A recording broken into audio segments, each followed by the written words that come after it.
خب این وعده خدای عز و جل نسبت به حفظ، نسبت به قرآن کریم، نسبت به کتب دیگه همچی وعده نیست. امتحانه، فقط اراده خدای عز و جل نسبت به خصوص قرآن تعلق پیدا کرده به این که این دست توش برده نشه. اما مثل که انبیا رو کشتن امتحان بود، اولیا رو کشتن امتحان بود، کتب آسمانی دیگه دست توش برده شده امتحان.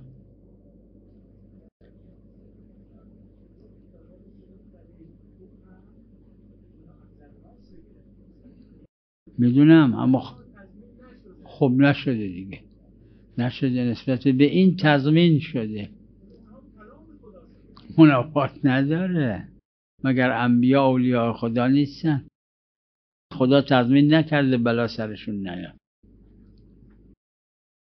ریشه اصلا خلقت و ارسال رسل و انبیا و احکام تمامش لیهلک من هلک عن بینه و یحیی من حی عن بینه امتحانه.